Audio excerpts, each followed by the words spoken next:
Hello, and welcome to Mornings with Joel, commercial real estate podcast, where we focus on rising stars and established players in commercial real estate and talk to them about how they are building legacies in today's marketplace.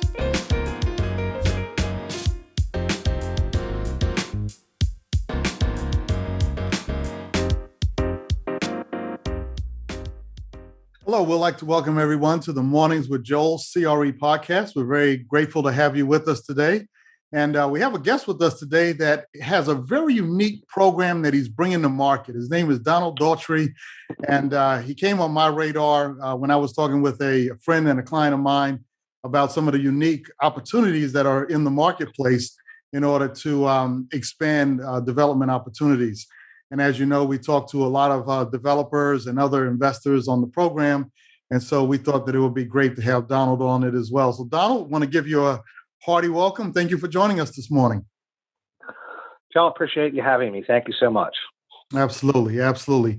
So Donald, just, what piqued my interest in wanting to have you on is you're with a company called CLI, and, it represents credit leasing. And you're doing some very, very unique things there. But before we get into that, tell us a little bit of your background. I know you're a partner in the firm, but how did you even get into this line of work and get into this niche marketplace? Sure, absolutely. Yeah, my background was in the college years was Villanova for business administration, and I moved over to an accounting area and then into architecture. My degree was in architecture from Temple University, and then moved on from there to work with Prudential-based securities and their fund of funds. As part and parcel of that, I attended Wharton School for advanced studies in real estate and finance. So I used, we'll call it both sides of the brain, so to speak, the architectural side and the financial / accounting side of the brain as well, and fell into the area in terms of more into the financial aspects of development, and from a perspective of being with a fund of fund, or in those days, a REIT that provided capital to developers throughout the United States. So I was intimately involved in all facets of development process, commercial development processes throughout the Eastern Seaboard and mid-states in the United States during that time. Okay. Gotcha. And how did that progress into where you are today? Yeah, actually. Yeah. So over a period of years and being in the business, I've had associates throughout that time, and started working with Fund back in the early 2000s. And then as part and parcel of developing the programs, and we quickly found out that we wanted to move into, based upon our investigations, into out of the operating lease component of the business and move into the financial lease, or the FASB-GASB area of financing, because we knew that was the future of the business. Really lies within that for credit rating concerns throughout the United States. Okay. All right.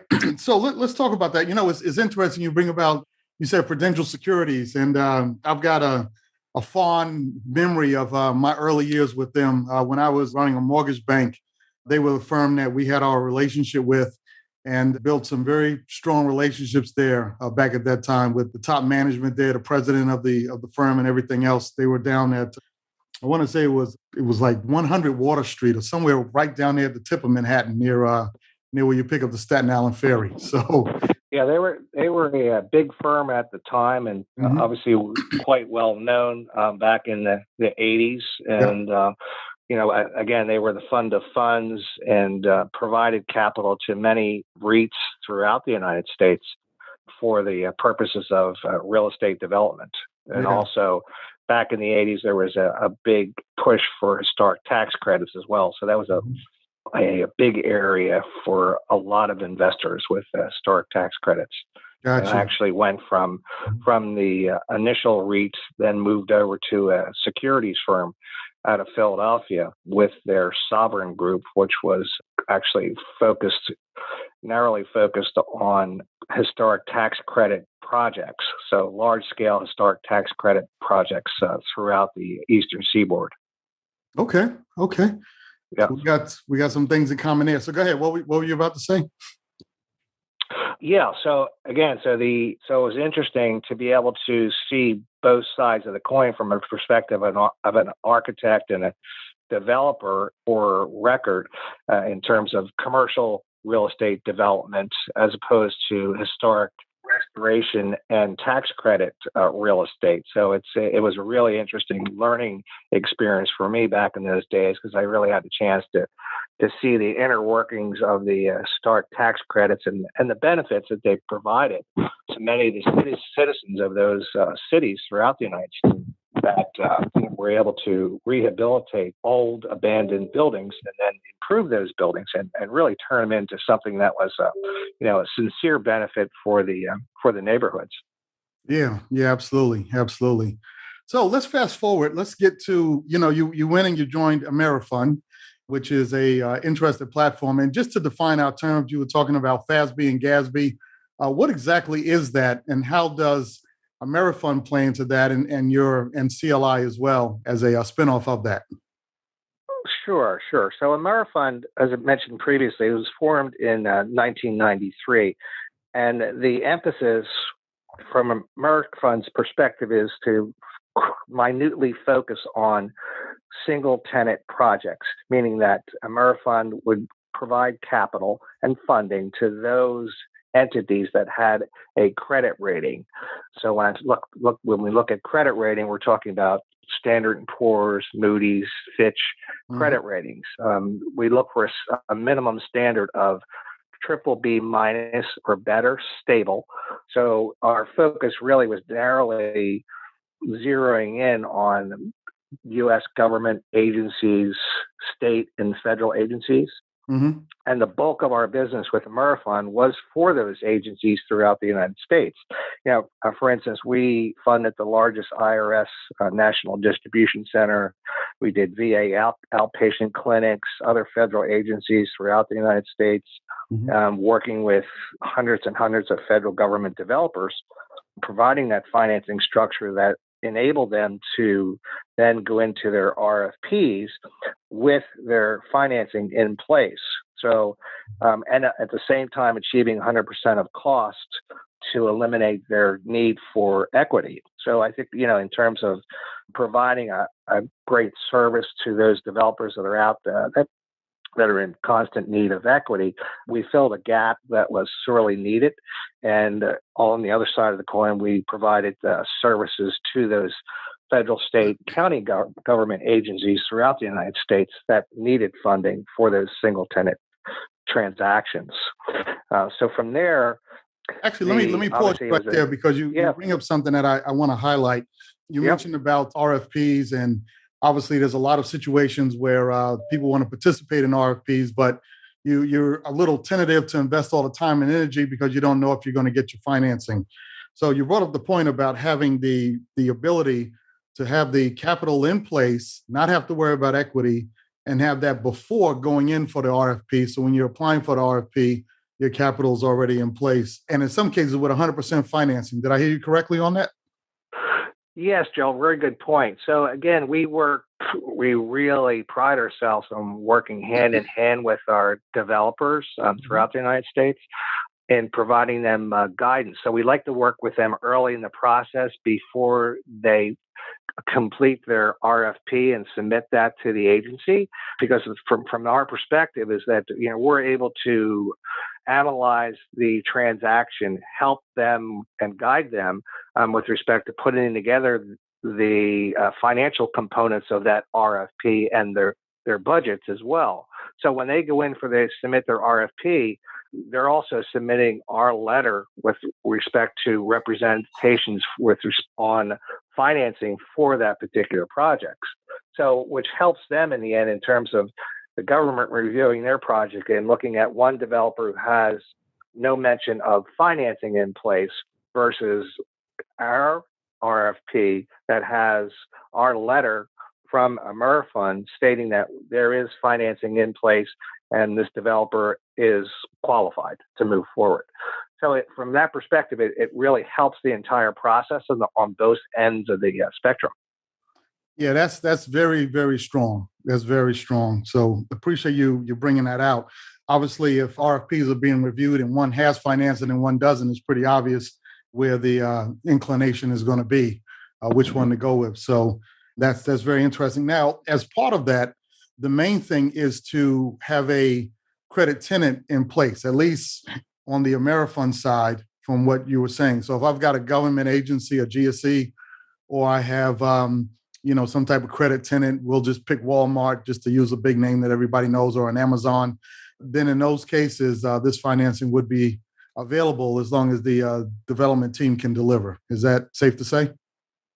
Precisely. Yes. Precisely. Yes. So we obviously look at the background of the developer. We want to know that they have experience, depth of experience in that particular market sector, and then we'll provide up to 115% loan to costs on those particular projects with the credit rating. So it does not have to be a federal, city, county, or state government. It can be rated public operations, or operations like that have a credit rating but are not a public entity as well. Okay. All right. Appreciate that. So just for the sake of our audience, define the terms for us, FASB and GASB. What exactly do those stand for? What do they mean? Yeah, so FASB is the Financial Accounting Standards Board, and GASB is the Government Accounting Standards Board. They were formed as a result of, and let me give you a little history in terms of the history of lease accounting. So in 1939, soon after the stock market crash of 1929, the government was looking for ways to set standards for accounting practices that ensured there was oversight in place in the real estate marketplace. So they formed a committee of accountants through the American Institute of Accountants that created a commission to oversee and regulate the public accounting industry. We fast forward. So what happened was that they formed this structure. And as a result of that structure, they came up with an operating lease, which was to become eventually an off-balance sheet transaction. So at the time when it was formed, the intent was to have that as an on-balance sheet transaction, but it was changed and it never became a off-balance transaction. So during that time, you look at the progression of history. So from 39 on, 49 came about, 64, we ran through the 60s, the 70s, utilizing these operating leases for the purposes of commercial real estate development. And they did quite well, and obviously the developers did quite well as well. But in 2009, as you recall, in 2001, as you recall, the Enron situation came up. And as a result of that disaster with Enron, and as you know, they were a $100 billion company at the time with well over 28,000 staff members. What happened there is that it really prompted, based upon the scandal, the SEC to start looking into the accounting practices that would allow this type of massive corporate fraud. So the SEC quickly discovered through their investigations into Enron that these off-balance sheet operating leases was the loophole which allowed Enron to become so large so quick and defraud millions and millions of individuals. So the silver lining to that is that, as a result of the investigation by the SEC back in 2001, they were able to identify the off-balance sheet operating lease loophole. So from that point forward, they started their investigations and continued with the discussions with the accounting groups throughout the United States. And in 2009, they started to look at the specific structure of on-balance sheet transaction versus off-balance sheet transactions. So as a result of that, FASB and GASB were formed, and they were independent organizations outside of the U.S. government, FASB and GASB. And there's also ISB, which is the International Standards Board, which governs international transactions, accounting transactions as well. So all the organizations became involved in drafting structure for the coming years. As a result of that structuring, we now have, as of January 2021, FASB came into play. So it was delayed for some years because of legislation and movement back and forth. But we have a structure in place now which governs FASB as of January 2021. And then GASB came into play in March of 2020. So there's a structure in place that there's accounting standards that are set so that these historical operating leases now need to become finance leases so that they are on the books, they're on your balance sheet, and it provides a difference in terms of the historic structure was based upon 20 years of depreciation. With the new FASB and GASB situation structure, where you're allowed up to 50 years, depending upon the type of asset, whether it be a private asset or a government-based asset, but up to 50 years in terms of depreciation, which really provides an incentive, which the government really wants organizations, agents, government agencies, and private rated companies throughout the United States to own their real estate, which was the original intent, but it just never got there.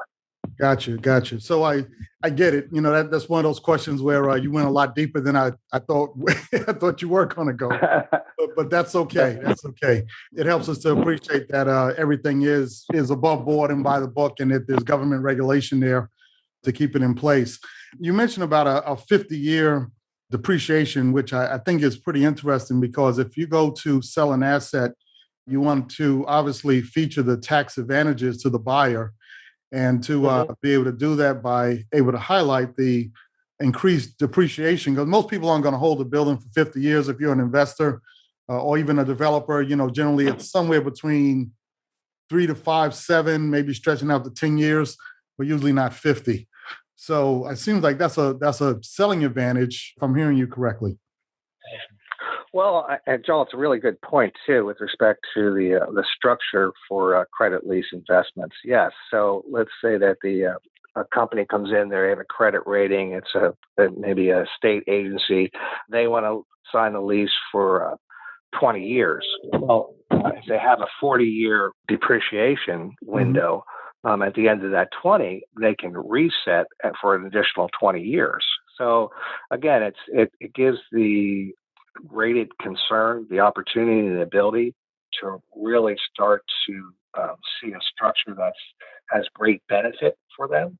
It really gives those credit rated concerns the opportunity to reset the clock, so to speak, and continue with the depreciation going forward. So from an investor standpoint, you're right. Man, it's a great play in terms of marketing a product for a potential sale. Yeah, very true. So let's talk about that, because I want to get a little bit more into the weeds on this. CLI is the group that you're in one of the partners of at this particular point in time.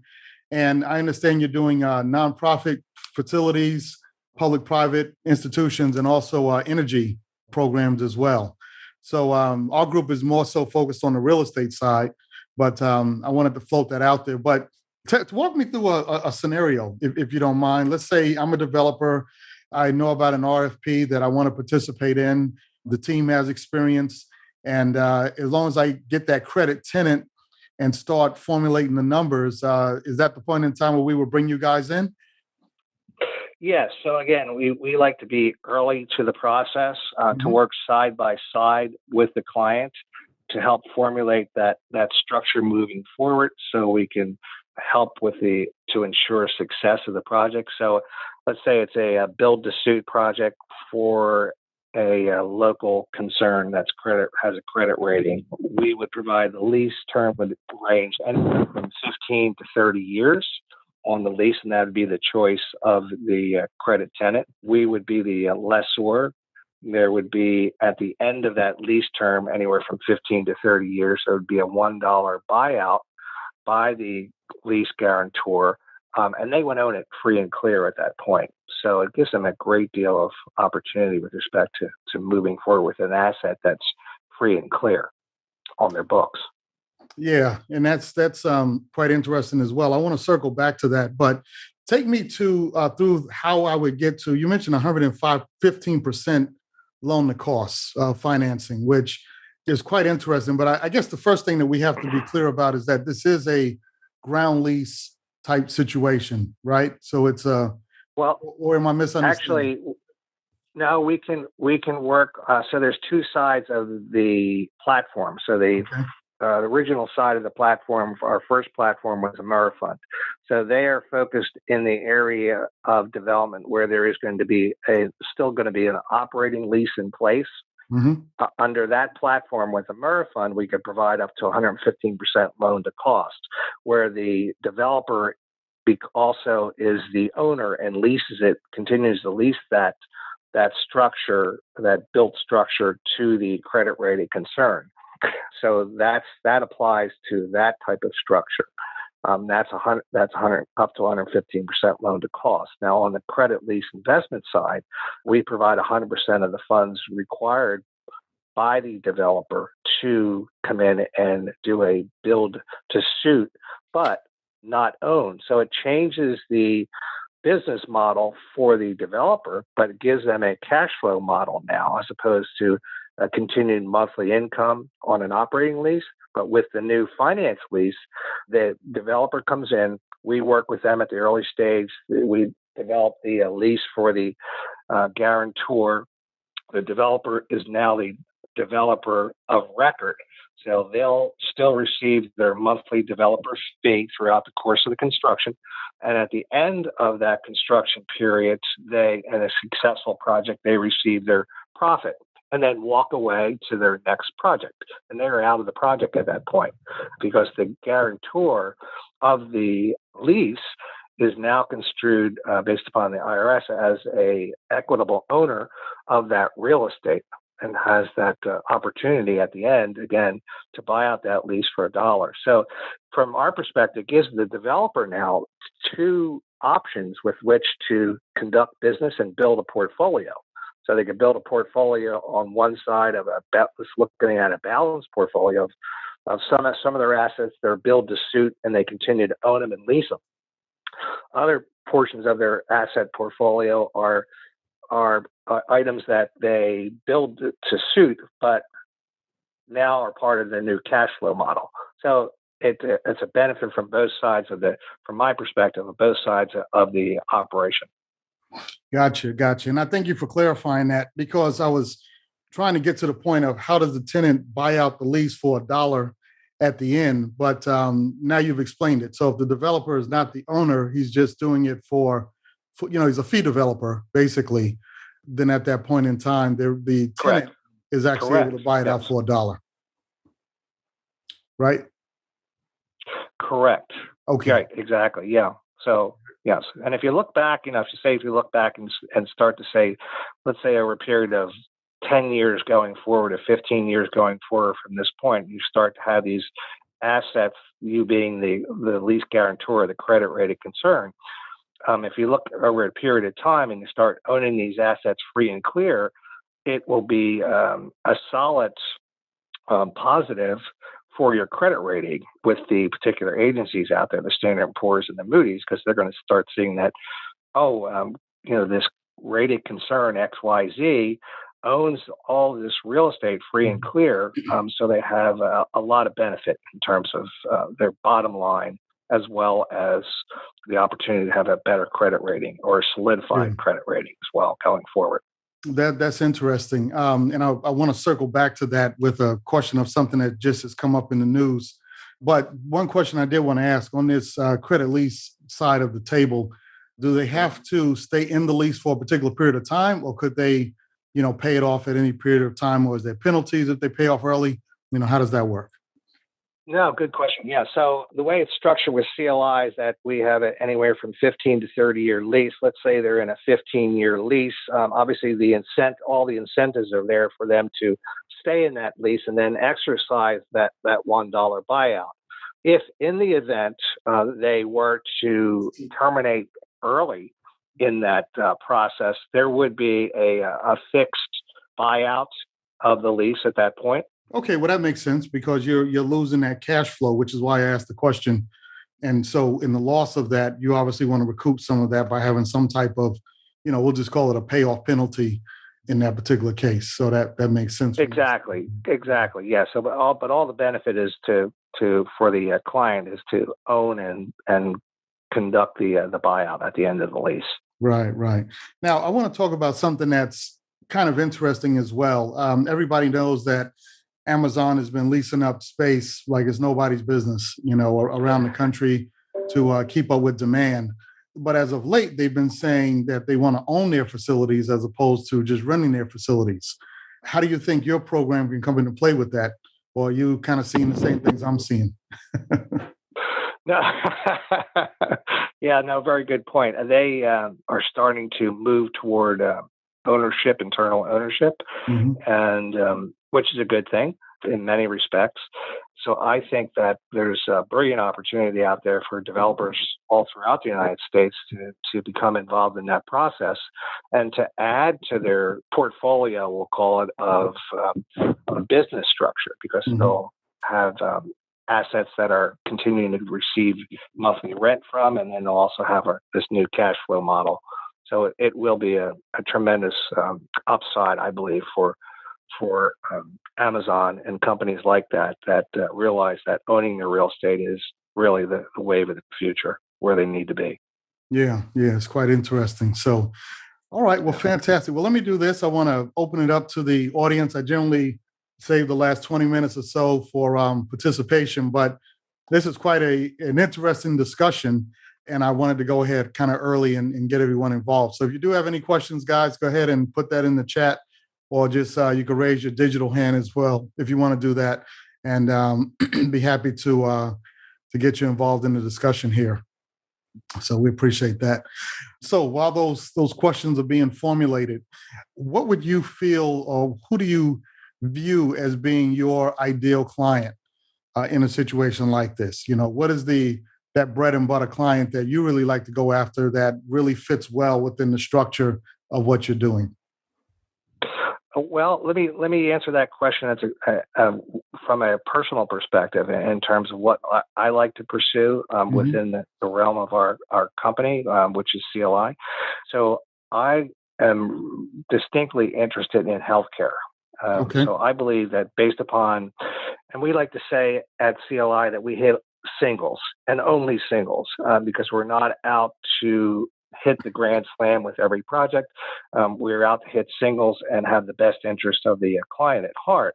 So in thinking about that and applying that, my personal perspective is and focus is healthcare. So if we can allow healthcare concerns to build their real estate cheaper or less expensive without cost overruns, we can allow them to, what that then does allow them to is to put those funds, sorely needed funds, into patient care and to research and development for medical discovery projects. So that's why there's such a strong interest from my part in terms of the healthcare sector.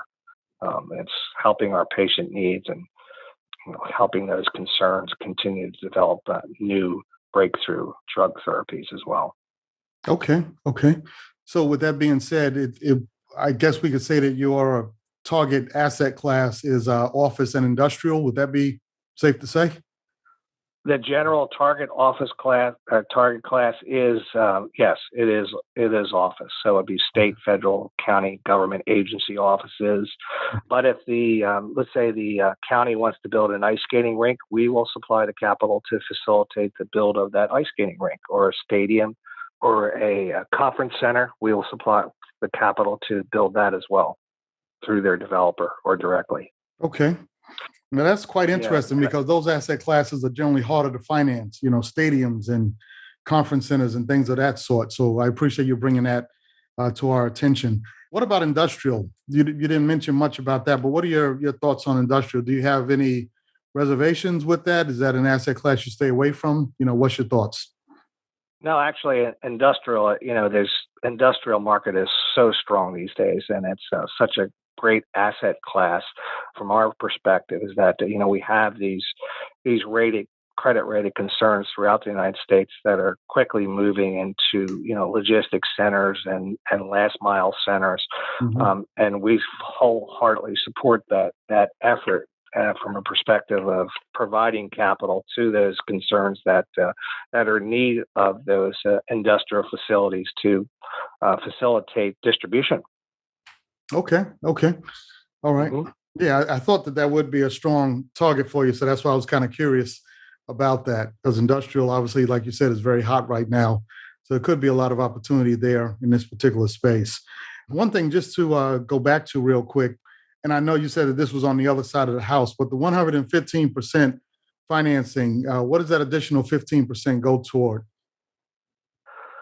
Well, that could be in terms of capital that the particular developer wants to draw out. And again, it goes back to maybe looking at what the needs of the developer are in terms of how they want to build their portfolio. So if they're interested in cash flow Mm-hmm. during the term of the lease, they won't use up that, we'll call it that 115% loan to cost.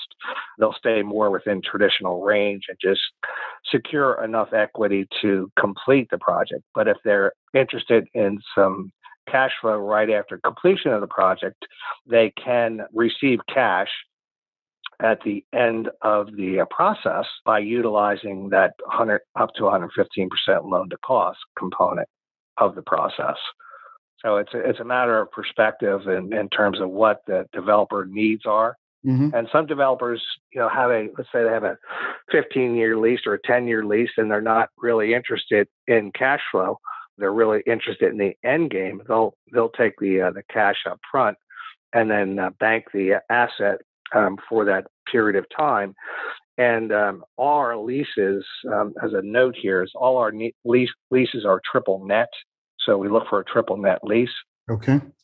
So if you're doing a CVS or a Walgreens, something along that line, it's a good fit for that type of development as well. But again, the developer has the option with us to work within our guidelines to provide the end product and at the same time provide themselves with the opportunity for a cash flow or a limited cash flow on a monthly basis.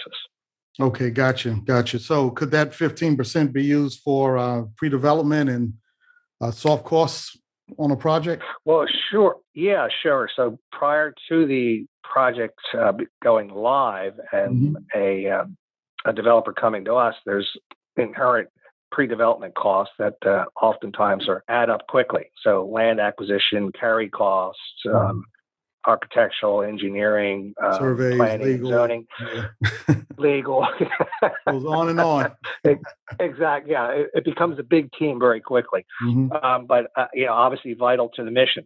But so with respect to those funds that are needed for those particular items, yes, we will reimburse for those funds as part and parcel of our funding process and the development of those particular assets.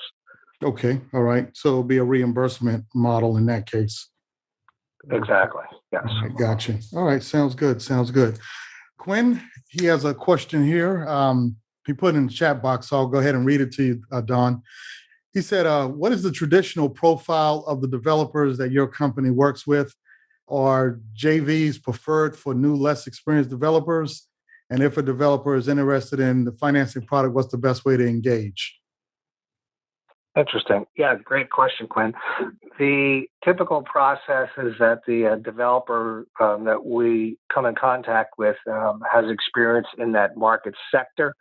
But if they don't, should not be an impediment to breaking into the industry. Because, again, from my perspective, I like to see the more people that we have in the industry, the better off the industry will be. So I typically go out of my way to help those individuals with respect to guiding them through the process of structuring a JV, And at times, we have a rather large stable of clients throughout the United States. There's oftentimes that we'll make recommendations for one of our clients to touch base with and possibly form a relationship with for a potential joint venture to help that individual break into the industry. So I like to see industries that are wide open, non-restrictive, that provide everyone with an opportunity to get into the industry. And again, as with respect to what's going on in the real estate market today, there's brilliant opportunity here, especially in the industrial sector. So,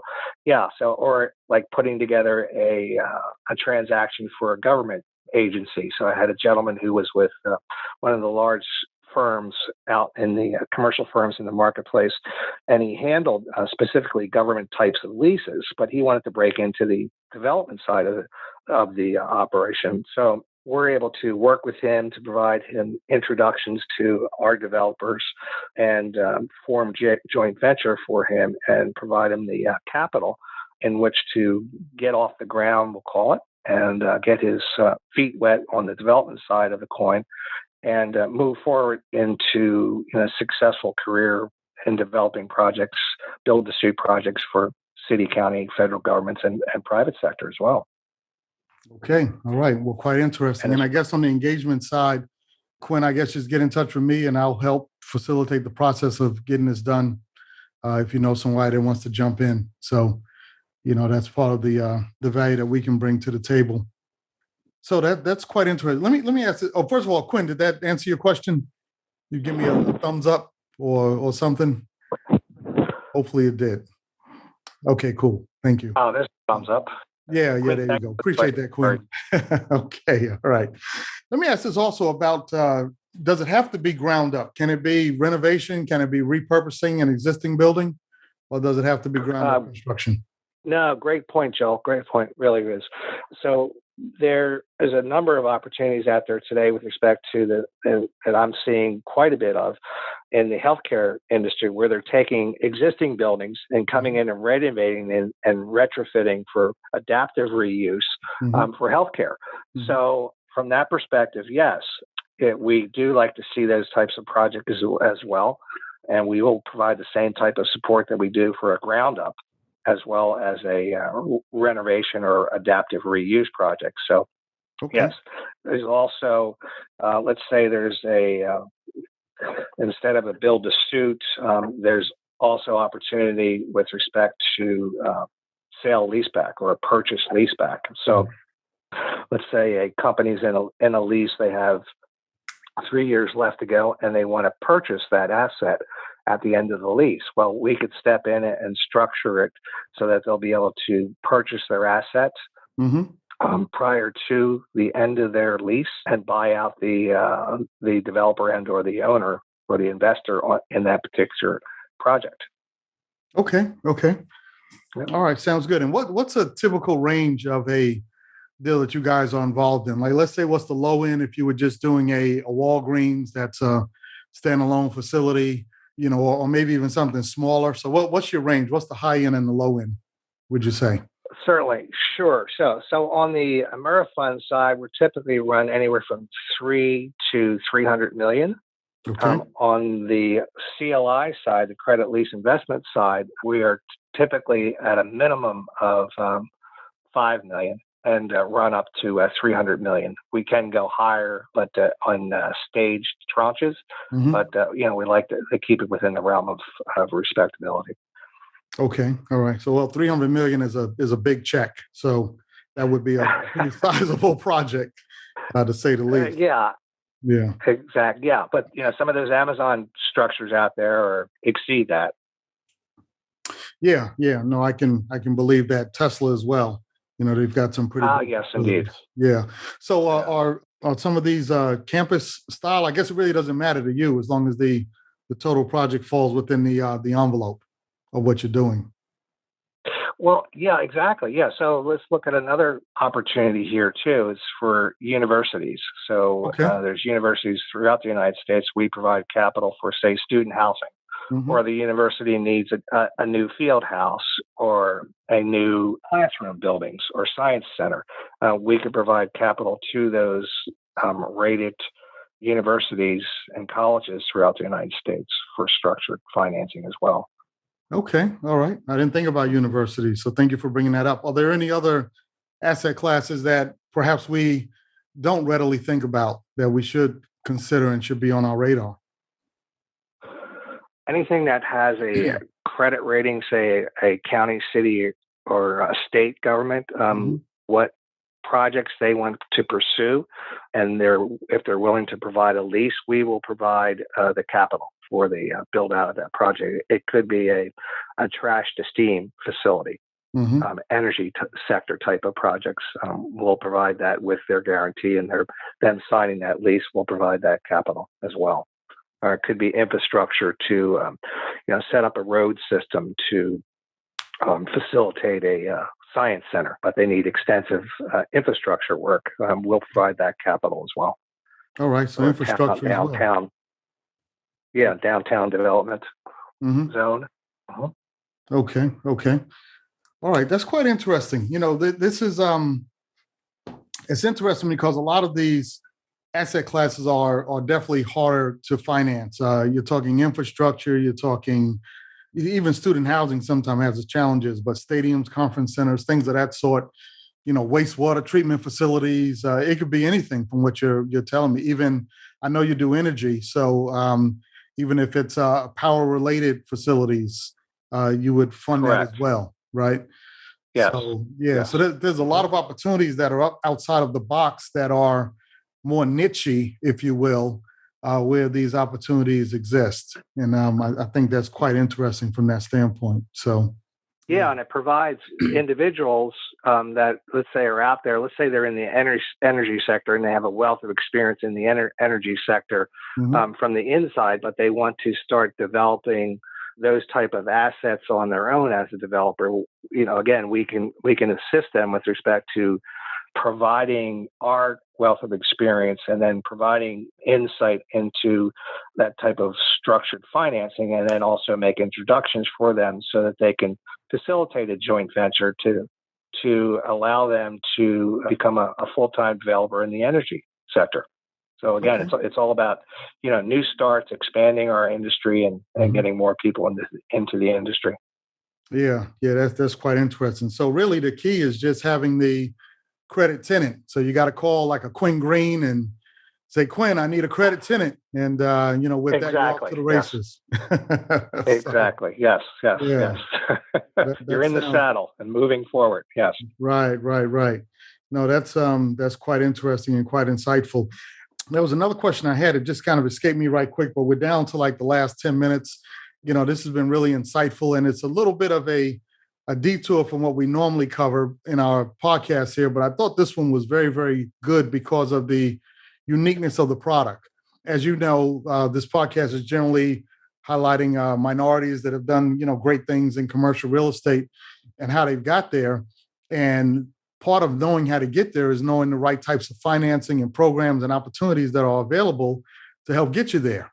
This is quite insightful because it's not something that I would think you have a tremendous amount of competition with. I'm saying from our side of the table, not yours from that standpoint. But it gives you an opportunity to do some things that are out the box and really create value for yourself, for you guys, as well as the client. So I think this is pretty good from this standpoint. Derek wanted direct contact information. I can send out an email later on giving you Don's contact information. So happy to do that. And then Quinn, actually that's what I was leaning toward when I said I forgot the question that I wanted to ask. Quinn, thank you for bringing that up. He asked the question, how does the Build Back Better plan play into the options of sustainability and infrastructure development with your company? Is open to funding? Also, is ESG part of your funding underwriting decision for new projects? So I guess let's answer the first one first, because I don't think you can see these questions, Don. How does the Build Back Better plan play into the options of sustainability and infrastructure development at the company? And is the company open? Sure. Yeah, no, absolutely. So absolutely, with respect to the Build Back Better program that our president is implementing, with respect to that, you're looking at massive infrastructure projects to help restore bridges, to help restore roadways, sewer systems, stormwater systems, water purification systems throughout the United States. So there's a massive effort, and there's a massive amount of work we need to do as a country to restore our infrastructure and make our country stronger. So as a result of that, we can work with if they're local organizations, let's say a county or a city or a state, or even the federal government agencies, if they're pursuing those types of activities with respect to the president's programs and implementing these infrastructure programs, we can help to provide that capital as long as we have that lease in place and that guarantee from that rate of concern. Okay, got it. So it's the guarantee from the tenant or the person who's going to be signing the lease that really matters in that case. Exactly. Or the government agency that's going to be the guarantor. Exactly. Right. So it's their guarantor that drives the equation for us. Yep. I get it. Yep. I get it. All right. Also, is ESG part of your funding, underwriting, decision-making for new projects? Yeah, no, I think it goes back into the new directives that our president's trying to implement, and we can work within those guidelines and provide capital for the ESGs. That I think that there's brilliant opportunity there as well. Okay, all right, and Quinn, we're asked to define ESG. So, what do you mean by ESG? Or Don, if you know, you can go ahead and say it for the sake of our audience. Sure. So environmental, social, and government practices that, investments that, material that have a real beneficial material impact for society. Right, exactly. Okay, all right, fantastic. So, all right, well, this has been quite insightful. I appreciate you reaching out to me and, wanting to make this happen. And, like I said, it's a detour from what we normally do, but I jumped at the opportunity to have you on because I thought it would be good. So I certainly appreciate you reaching out and, making this part of the discussion and us coming together to make it happen. Is there anything else that you want to add before we wrap up for the day? Joel, I would just like to thank you and your staff, Tri, and the rest of your staff and team there. Really appreciate all their help with respect to us getting this call set up and the program. And I'd like to thank your participants as well. And I'm here to answer questions. We like to call it 24/7. Okay. All right. Don't take that literal, but, but we'll keep that in mind. And you said you're based out of the DC market, right? That's where you're out of? Yes. Okay. Yeah. Our headquarters is in Vernon Hills, Chicago, outside of Chicago. Okay. All right. Gotcha. So Don, it's been great. Really insightful. One thing that we try to do with this podcast is really show all the different ways of creating opportunity and being able to build your real estate business. And I think having this product in our hip pocket is certainly advantageous to be able to get into some larger deals that you normally wouldn't be able to get into. It's been very insightful. Quinn, appreciate the good questions there related to the type of projects and, especially participating in what the government has coming down the pipe with all the infrastructure. It could be a real game changer for some as they continue to try to expand their real estate investment and portfolio. So I definitely let's hope we get more participants in the field. Yeah, absolutely. So Don, thank you again. And all our participants, thank you so much. We greatly appreciate you being here today. And this has been the Mornings with Joel CRE podcast. Thank you so much for listening. We look forward to having you back again for a future edition of our show. Thank you very much.